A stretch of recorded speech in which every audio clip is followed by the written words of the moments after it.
And on Set It Straight today, where did all the men go? Yes, we're asking ourselves that question every day. The conservative Millennial Allie Stuckey will be here to tell us how feminism and demasculizing men is hurting millennials. Allie, thank you for being with us here today. So what inspired you to take this stand? Well, I was actually reacting to an article I had read online in which a mom was shaming her two sons, one of whom was actually suicidal. She shamed them for being dangerous, for being unsafe, for even subconsciously contributing to rape culture. She even describes her sons as being respectable, being kind, being nice to women, being sweet boys, but still, because of their inherent toxic masculinity and maleness, she said that they were dangerous and that they were detrimental to society. And I've heard this kind of dogma over and over again from third wave feminists, certainly not all feminists, but instead of elevating women, strengthening women, telling little girls to be bold and strong, they're instead telling boys not to be strong. They're emasculating them, weakening them, making them feel embarrassed and ashamed for being men in an effort to elevate women. In my opinion, that's not feminism. That's not equality. That's not how you do it. So I wanted to send a word of encouragement, not just to men, but to boys, that you're appreciated for who you are. And your maleness is something that is God-given and unique, and it contributes to society in a way that, frankly, females can't, and vice versa. Women also have a very unique and important role in society as well. But making those roles homogenous or in some way weakening boys, it's not going to work. We're going to get a generation of wusses who can't lead or do anything or protect their country or protect their family. I don't think that's what we want. And in their hearts, I don't think that's what feminists want either. So why do you think the left is wrong about women when it comes to extreme feminism? And I can tell you, as a baby boomer myself, I still wonder how they can be all about women's rights in the workplace when men can now be considered female based on feelings. Right. And again, if gender, if it's just kind of this idea that you feel that I feel male today or feel female tomorrow, then what rights should a female have that a male don't? Or how can you be fighting for the rights of something that is largely based on feeling? Who are you fighting for? If female is just a state of mind, why are we even talking about rights? Because there's really should be no talk of male versus female, rights versus not rights, feminism versus not feminism, if all gender is the same.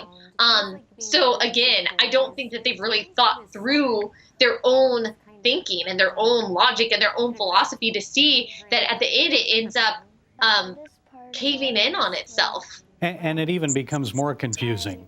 The feminists call Ivanka Trump too girly.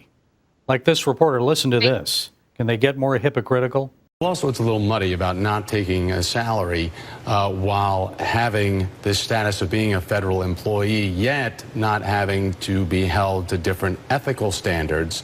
Right. Also saying that she doesn't want to be involved in politics, She's yet trying sitting to in have for her father at the G20. Right, with big bows on her sleeve. I mean, I don't mean to sound sexist. It can be dangerous to comment on what women wear.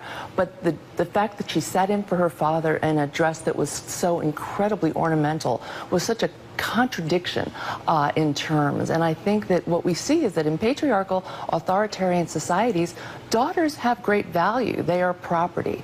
And the message that she is sending about her own value, about her place in the White House, and about the place of women in this administration, I think are really pretty frightening. So, do you think you're opening yourself up about the bows?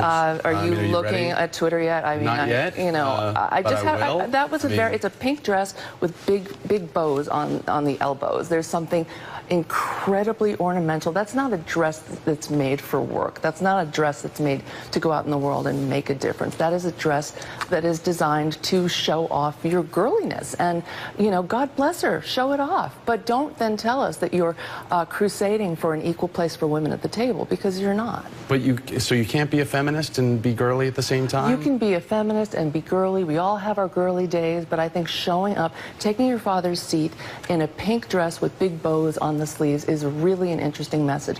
I also don't know why H.R. McMaster and Rex Tillerson didn't quit on the spot, that they wouldn't sit in, that she would get get to sit there. I mean, they're playing. There's some head games going on here, and I'm just gonna, break it down. I know Twitter's waiting for me, Thomas, but I'm giving you my unfiltered reaction. So what do you think?